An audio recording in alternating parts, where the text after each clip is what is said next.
restons dans cette attitude et prenons juste un peu de temps pour que les paroles qui ont été prononcées puissent pénétrer nos cœurs. La Bible dit ne pas jeter, c'est comme des perles, on ne doit pas les jeter au pourceau, mais prendre conscience qu'elles sont là et que le Seigneur a parlé et qu'on doit vraiment sonder nos cœurs, sonder nos vies. Nous avons tellement besoin de...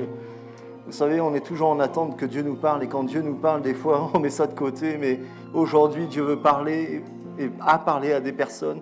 Et ce matin, je t'encourage à sonder ton cœur, à prendre ça en considération et à dire à Dieu simplement, ouais, je suis là, j'ai entendu que tu as parlé à ma vie, j'ai entendu que tu as parlé à mon cœur, à mon entendement, et ce matin, je te remets tout. Et toi qui es là et qui ne connais pas encore le Seigneur, je t'invite vraiment à faire ce pas de foi en disant, voilà, si c'est à toi que Dieu a parlé, simplement lui dire, voilà, je suis là et je veux goûter qui tu es. Je veux connaître ton amour, je veux connaître tout ça. Si tu es réellement réel, alors manifeste-toi. Manifeste-toi dans mon cœur, dans mes pensées, dans tout ce qui est mes soucis ce matin. Viens et touche. Je te prie fais cette prière en toi, fais cette prière, c'est de l'intimité.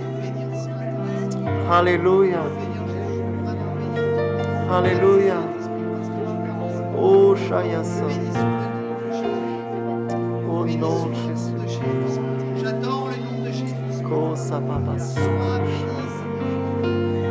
adoré, Jésus. Sois exalté, Jésus. Saint-Esprit. Tu es le plus grand, tu es le seul au-dessus de tous les noms. Sois Saint-Esprit. béni, sois adoré, sois exalté.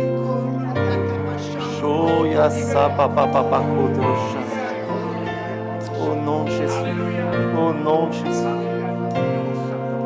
Saint-Esprit. Alléluia.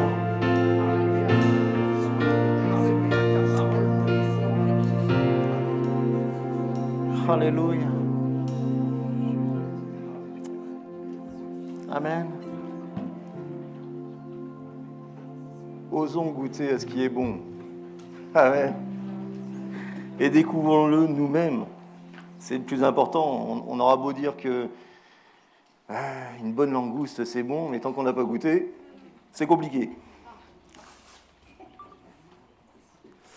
Amen.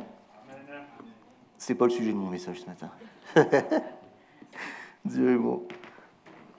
Il y a quelque temps, je devais vous prêcher sur être disciple dans notre vie sociale. C'est le moment. Et simplement, je vais prendre le temps de prier parce que le pasteur William, ce matin, m'a dit « Ça va, t'es pas trop stressé ?» Je dis « Oui, quand même un peu. » Et je crois il y a quelque chose qui monte en moi et je veux pas que ça soit le stress, mais que ça soit le Saint-Esprit. Amen. Et je vais parler pour moi parce que je veux offusquer personne. Je veux que personne ne prenne des propos qui sont pas forcément ce qui était dit. Je sais qu'entre ce que je dis, entre ce que vous comprenez, des fois, il y a une telle différence. C'est pour ça que je veux faire ça. Et je pense que c'est du Seigneur. Amen. Seigneur, merci. Et je crois, Seigneur, ce matin, merci pour Seigneur, ce temps de louange, ce temps d'adoration, ce temps. Et nous n'avons pas fini, Seigneur, parce que, Seigneur, ce temps de prédication est aussi un temps, Seigneur, à ta gloire. Et Seigneur, ce matin, vraiment, je prie, Seigneur, prends le contrôle des choses. Prends le contrôle, oui, toi, Saint-Esprit, soit celui qui parle au cœur, soit celui qui parle, Seigneur, et rien d'autre. Seigneur, que tout ce qui sera, Seigneur, du plus, Seigneur, vraiment que ça ne soit pas retenu, mais que ce soit toi qui dirige.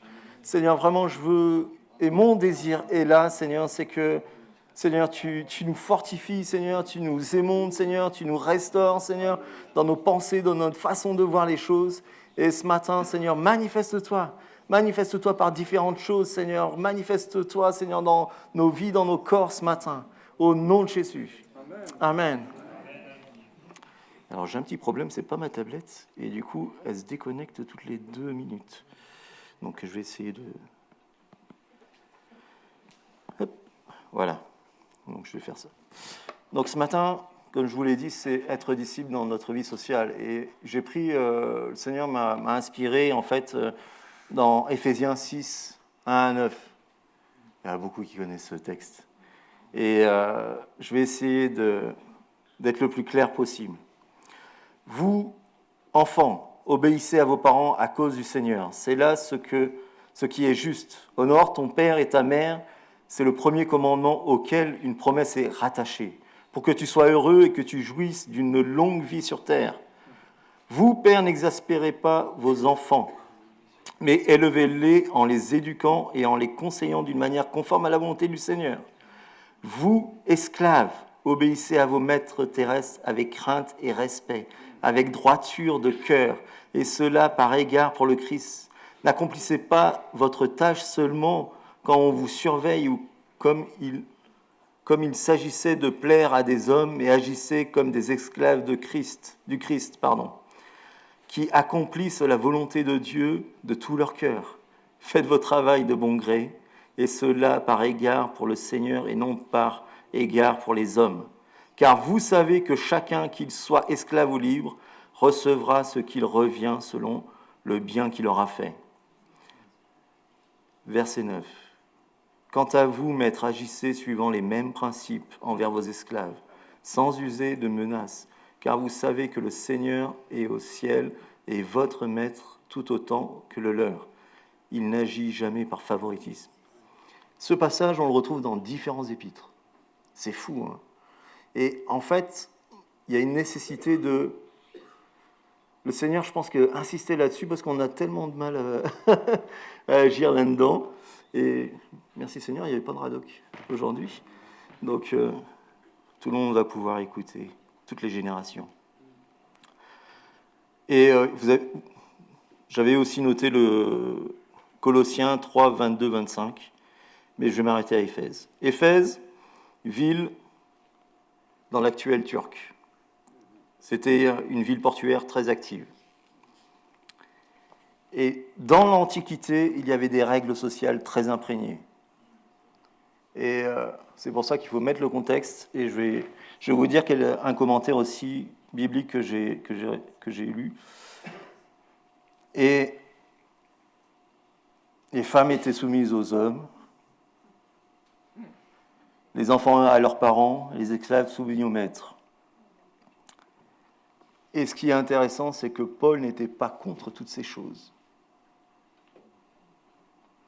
Paul n'a jamais créé la révolution contre ces choses.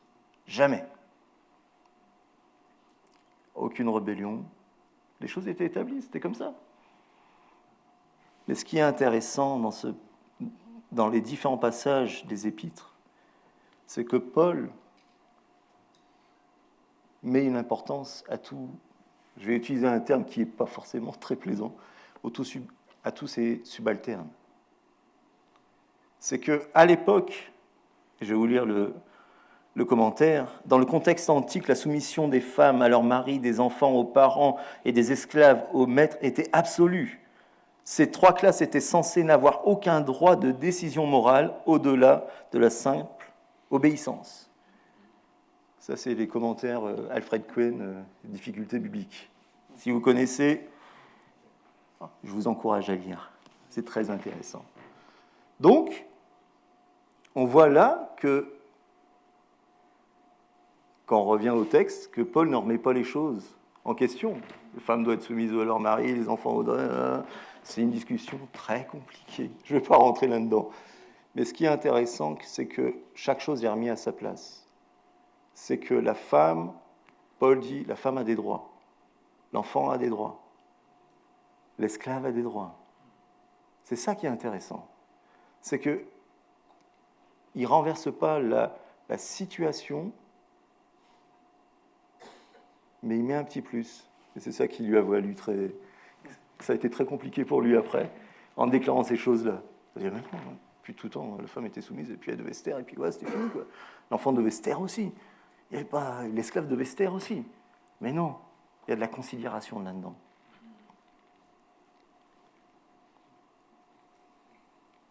Et c'est ça qui est intéressant, c'est que Paul ne dit en aucun cas, même s'il y a cette considération à la femme, d'aller au-delà de ce qui était permis, à l'enfant d'aller au-delà de ce qui lui était permis, et à celui qui était esclave du maître d'aller au-delà de ce qui lui était permis. Et du coup, qu'est-ce que ça dit pour nous ?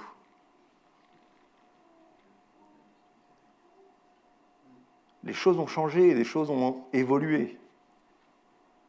Mais ça ne remet pas en question non plus ces règles sociales. Si Paul venait aujourd'hui, il ne remettrait en aucun cas les règles sociales qu'il y a aujourd'hui. Mais il te dirait, tu as de l'importance. Tu as quelque chose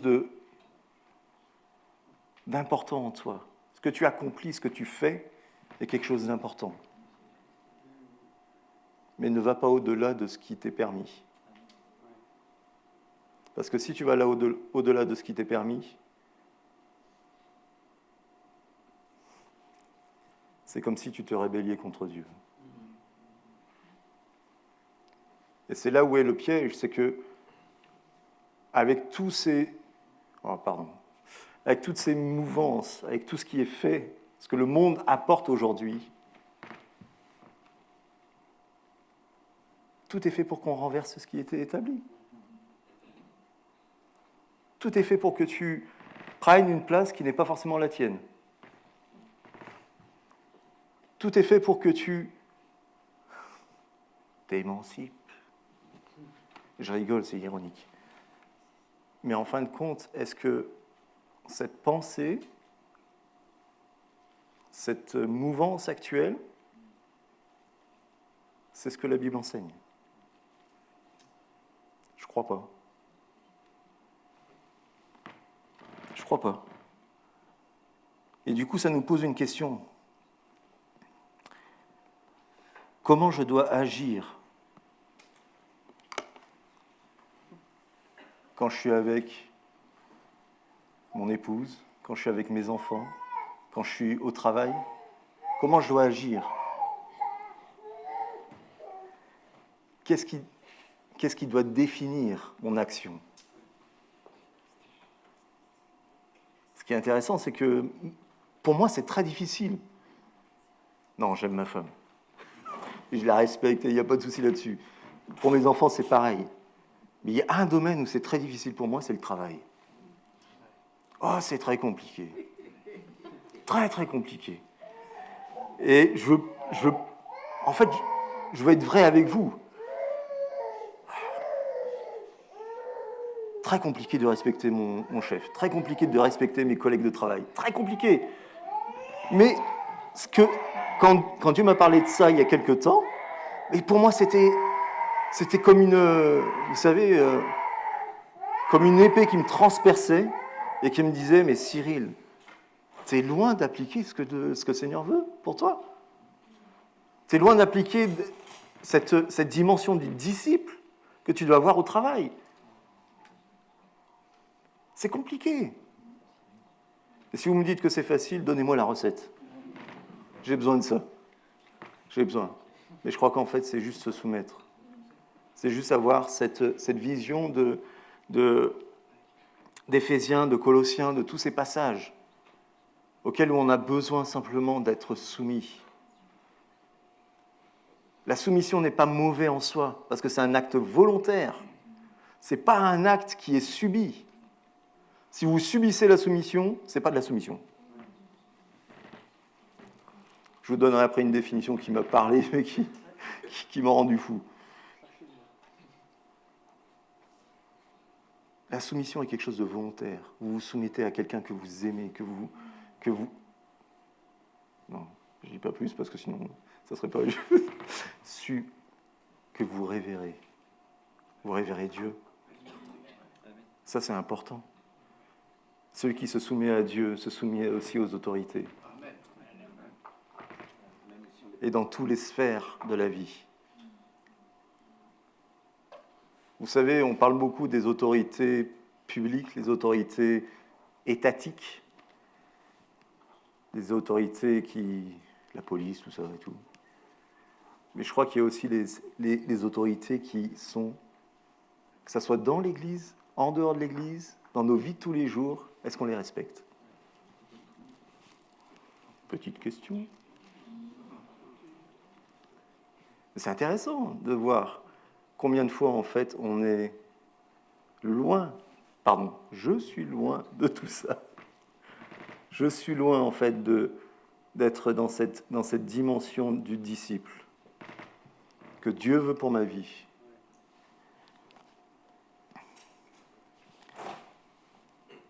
Et nous avons besoin d'avoir ce témoignage-là. On ne peut pas passer outre. On ne peut pas aller à l'encontre de cela. Ce que je reflète, ce que je représente, doit refléter qui est Dieu, qui est le Seigneur Jésus. Et ce qui doit parler encore plus à mon cœur, c'est que Jésus s'est soumis avant tout. À Gethsémani, il s'est soumis. Par amour pour le Père et par amour aussi pour nous. À combien plus forte raison je dois aussi rentrer dans cette dimension.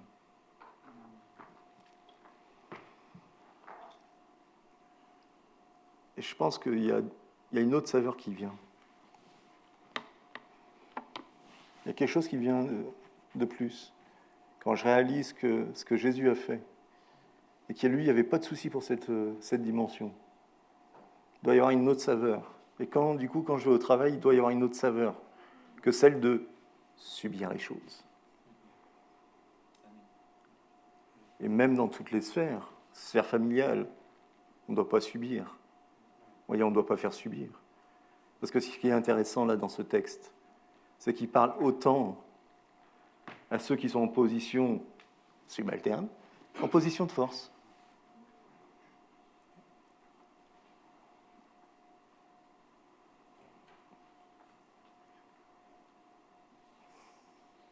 Il viendra un jour où Dieu demandera des comptes.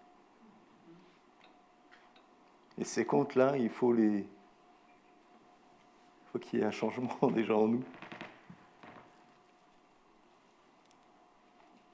Et ça, c'est important. Amen. Amen.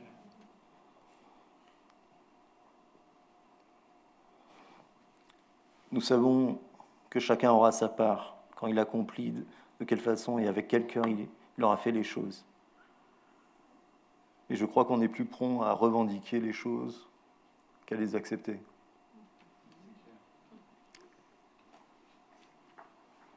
Surtout en France. Non, je rigole. Je rigole. Soyons honnêtes avec nous. On aime revendiquer. J'aime revendiquer. J'ai le droit à tel salaire. J'ai le droit à tel poste. J'ai le droit à ci, j'ai le droit à ça. Mais est-ce que Dieu veut? Est-ce que tu es convaincu? Est-ce que tu te sens... Est-ce que tu as cette conviction en toi?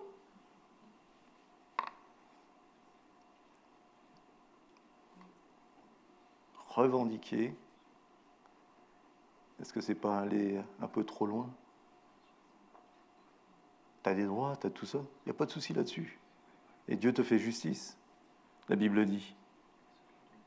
En Psaume 37, 5, même on peut aller jusque 3 à 6, « Mets en l'Éternel toute ta confiance, fais ce qui est bien, et dans le pays tu demeureras en sécurité. En Dieu mets ta joie, et il comblera les vœux de ton cœur. C'est à l'Éternel qu'il te faut remettre tout ton avenir. Aie confiance en lui, et il agira. Il fera paraître ta justice comme la lumière, et ton droit comme le soleil à midi. » Ça, c'est ce qui est juste. Prends patience. Mets-toi devant le Seigneur. Remets ton sort à l'Éternel. Et il agira. Et quand je regarde mon parcours professionnel, ma femme en est témoin. Bon petit jardinier, accident de travail, pétage de jambes, immigré en Normandie. Et Dieu accepté. Et Dieu a géré tout. jusqu'à maintenant. Et en fin de compte, pour moi, c'est fou, quoi. Quand tu réfléchis. Enfin, je parle... Mais c'est fou. Je parle à vous aussi. Mais c'est fou. J'ai pu avoir une formation, j'ai pu avoir le travail directement après, j'ai pu avoir une promotion après. Mais en fin de compte, et j'ai même donné mon cœur, en fait, au départ, je voulais pas faire de VAE. Et puis mon patron me forçait et tout. Je dis, bon, allez, vas-y, on fait, vaille qui vaille. Et on fait les choses. Mais Dieu fait les choses au fur et à mesure. Et je me rends compte que j'ai pas mal revendiqué les choses. Je me suis pas mal rebellé à certaines choses. C'est pour ça que je vous dis que ce message me parle encore plus, c'est que on doit se soumettre à ce que Dieu fait dans nos vies. Et c'est là où on voit des choses extraordinaires. Et c'est là où on voit des choses que personne d'autre n'aurait pu faire. Seulement Dieu. Seulement Dieu. Mais ça, il faut accepter de passer par des temps qui sont des fois compliqués. Mais ce n'est pas un problème. Yes. Vous avez le droit de dire amen ou pas. Mais je sais que c'est compliqué aussi de dire à des personnes « Attends ». Je sais que c'est difficile. Parce que quand on passe par des vallées où tout est sombre, où tout est compliqué, c'est compliqué de venir les voir et leur dire « Attends mon frère, Dieu va agir ». C'est très compliqué.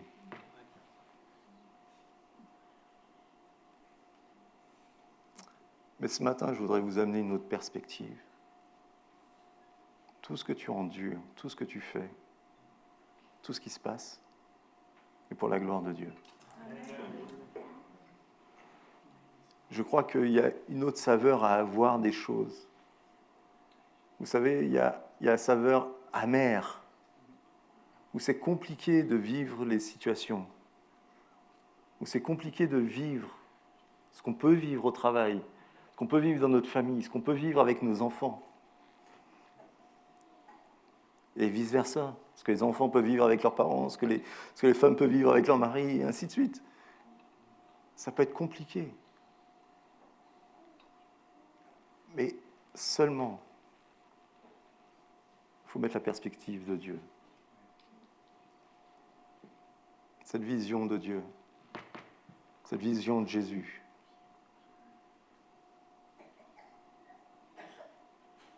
Je ne veux pas relativiser, parce que je n'aime pas ce terme-là, mais juste avec la perspective d'amour, de grâce, de gloire, m'interpelle plus que savoir qu'il y a des gens qui vivent la même chose que moi, parce qu'ils ne vivent pas la même chose que moi. On vit tous les choses différemment. Mais avoir la perspective d'amour, tout le monde peut la vivre. Voir la perspective de grâce, tout le monde peut le vivre.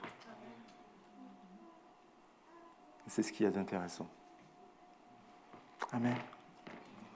Je vais vous lire un passage de 1 Pierre 2, 18-25, si vous voulez bien. Je sais que ce n'est pas évident. Serviteurs, soumettez-vous à votre maître avec tout le respect qui est dû, non seulement s'il est bon et bienveillant, mais aussi s'il est dur. En effet, c'est un privilège que de supporter des souffrances si méritées par motif de conscience envers Dieu. Quelle gloire y a-t-il en effet à endurer un châtiment pour avoir commis une faute? Mais si vous endurez la souffrance tout en ayant fait le bien, c'est un privilège devant Dieu. C'est à cela que Dieu vous a appelé, car le Christ aussi a souffert pour vous en laissant un exemple, pour que vous suiviez ses traces. Il n'a commis aucun péché, ses lèvres n'ont jamais prononcé de mensonge, injurié. Il ne ripostait pas par l'injure. Quand on le faisait souffrir, il ne formulait aucune menace, mais remettait sa cause entre les mains du juste juge. Il a pris nos péchés, sur lui il a porté dans son corps, sur la croix, afin qu'étant mort pour le péché, nous menions une vie juste. Oui, c'est par ses blessures que vous êtes guéris, car vous étiez comme des brebis errantes, mais à présent vous êtes retournés vers le berger qui veille sur vous. C'est intéressant. La perspective qu'il y a dans ce texte-là. Ça peut être dur, mais à la fois tellement glorieux. Parce que notre avenir n'est pas dans ce qu'on fait, n'est pas dans ce qu'on possède ici, mais c'est un avenir éternel. Et je pense que c'est ça qu'il faut qu'on se garde à cœur. Qu'est-ce que Christ a fait pour toi? Qu'est-ce qu'il a fait pour toi? Est-ce que ça a plus de valeur que ce que tu vis aujourd'hui? L'éternité, quelle est la valeur de l'éternité pour toi? C'est des questions que je me pose. Quelle est cette valeur? Quel est le prix que Jésus a payé? Est-ce que ça vaut la peine d'endurer tout ce qu'on endure? Ce n'est pas de la résignation. C'est juste être soumis à la volonté de Dieu. Amen. Yes. Accepter les gouvernances dans chaque domaine de ma vie, tant qu'elles ne supposent pas, tant qu'elles ne s'opposent pas à la diffusion de l'Évangile, c'est être dans l'obéissance envers Dieu. Maintenant, quel est ton périmètre d'action? Sommes-nous ouvriers, patrons, cadres? Ou sommes-nous femmes, maris, enfants, parents? Il faut exceller dans l'attitude que Dieu veut pour nous.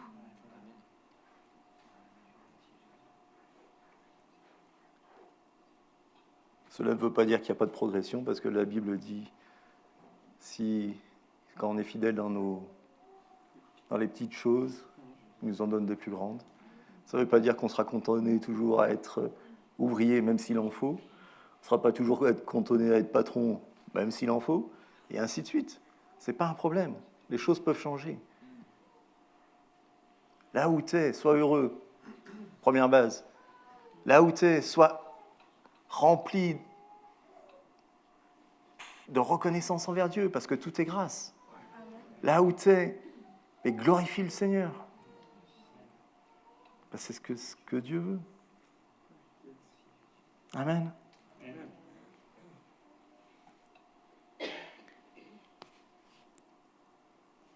Amen. Je ne veux pas aller plus loin. Je vais juste vous donner la définition d'un dictionnaire biblique sur la soumission, parce que c'est intéressant de savoir ça. Au point de vue religieux et dans le monde spirituel, la soumission est une attitude de l'âme par laquelle le croyant fait sienne la volonté de Dieu et l'accepte filialement. La soumission ici ne doit pas être confondue avec la résignation. Se résigner, c'est accepter ce qu'on ne peut changer. Quiconque croit à la fatalité s'y résigne, mais ne s'y soumet pas. Il peut y avoir de l'orgueil dans la résignation. Il n'y en a aucun dans la soumission. On se résigne à une volonté subie. On ne se soumet moralement, c'est-à-dire librement, qu'à une volonté reconnue, estimée, aimée. On ne se soumet entièrement qu'à Dieu. Amen. Ma question est, quelle attitude je dois prendre? De quelle manière je dois agir? Je pense que c'est une question qui sera avec seulement votre réponse à vous. On n'a pas besoin de faire, je ne vais pas aller plus loin que ça, mais dans ton cœur, est-ce que tu es au clair avec ça? Dans mon cœur, est-ce que je suis au clair avec ça? J'ai besoin qu'il transforme encore ma vie. J'ai besoin que Dieu agisse encore dans ma vie. Mais là où tu es, dans la vie active, retraité, homme, femme, enfant, ado, parce qu'il y a les ados, est-ce que tu es dans cette attitude de disciple? Est-ce que tu acceptes simplement de te soumettre volontairement? Volontairement. Parce que je le répète, ce n'est pas un acte subi. Surtout pas. Mettez une croix au mot subi. Mais est-ce que tu veux te donner volontairement au Seigneur, encore ce matin? Est-ce que tu veux simplement plier les genoux devant lui? Parce qu'il est Seigneur. Et vous savez, je crois que si on accepte ça, la saveur des choses va changer. Amen. Mais ça, c'est une question qu'on doit se poser. Est-ce que j'accepte de voir les choses autrement? Je ne pense pas que ce soit facile pour tout le monde. Dans certains domaines. C'est pas facile de se soumettre. Pourtant, la Bible nous dit de voir son frère, sa sœur comme plus grand que lui. Et ça, c'est un défi monstre. L'amour qui entraîne cela est tellement grand. On prend un temps? J'essaie de décomplexer, Vous avez le droit de rigoler, vous avez le droit de... Et prenons le temps et mettez-nous devant le Seigneur et simplement on veut être vrai devant lui et peut-être dans le fond de notre cœur lui dire viens, j'ai besoin de toi. J'ai besoin peut-être que tu changes mon attitude, j'ai besoin peut-être que tu changes ma façon de voir les choses. Et Dieu va agir. C'est pas un problème pour lui, ça. Mais comme l'a dit ce matin le pasteur, il ne force pas. En aucun cas, il va forcer la porte de ton cœur. En aucun cas, il va forcer la porte de tes pensées, la porte de ce que tu es, en fait. Jamais. Mais si on lui donne les choses librement, si on lui donne l'accès, alors il va agir d'une manière extraordinaire. Attendez-vous à vivre des choses. Je le crois. Et j'en suis convaincu. Mais à condition qu'on ouvre la porte. Amen. Yes. Seigneur, merci. Nous sommes là devant toi et Seigneur, ta parole dit que rien n'est caché. Et tu connais, Seigneur, les tréfonds de nos cœurs. Et Seigneur, ce matin, Seigneur, c'est avec humilité que nous venons devant toi. Seigneur, parce que tu es Dieu, parce que tu es l'Éternel des armées. Et Seigneur, ce matin, pour ma part, je reconnais, Seigneur, que j'ai besoin de toi. Je reconnais que j'ai besoin de toi, Seigneur, pour être ce disciple. Seigneur, dans toutes les sphères de ma vie. Seigneur, là où tu m'as placé, Seigneur, là où je suis. Seigneur, aide-moi, Seigneur, à refléter qui tu es. Seigneur, oui, ta parole est claire et, Seigneur, elle est limpide pour celui, Seigneur, qui la lit, Seigneur, avec toi, Saint-Esprit. Parce que tu révèles les choses. Et ce matin, je te prie, révèle les choses. Parce que sans toi, nous ne pouvons, Seigneur, agir. Sans toi, nous ne pouvons plier le genou. Sans toi, il n'y a pas de conviction. Sans toi, il n'y a rien. Seigneur, mais nous avons besoin, Seigneur, d'être renouvelés à l'intérieur. Nous avons besoin d'être renouvelés, Seigneur, dans nos pensées, dans notre façon d'agir. Seigneur, parce que je crois, Seigneur, que nous devons être des témoins. Nous devons être, Seigneur, des témoins puissants de qui tu es. Ô Dieu, interviens dans nos cœurs, interviens dans nos pensées. Amen. Je veux juste rajouter un truc. Le Seigneur me le rappelle à ma mémoire. Il y a autant d'importance dans le témoignage verbal que non verbal. Si ce que tu dis ne reflète pas ce que tu fais, s'il te plaît, ne dis rien. Je prie le Seigneur vraiment pour ça. Que première chose qu'on voit, c'est le non-verbal. La première chose que l'on transmet à ceux qui sont à côté de nous, c'est le non-verbal. Soyons des témoins. Amen. Soyez bénis.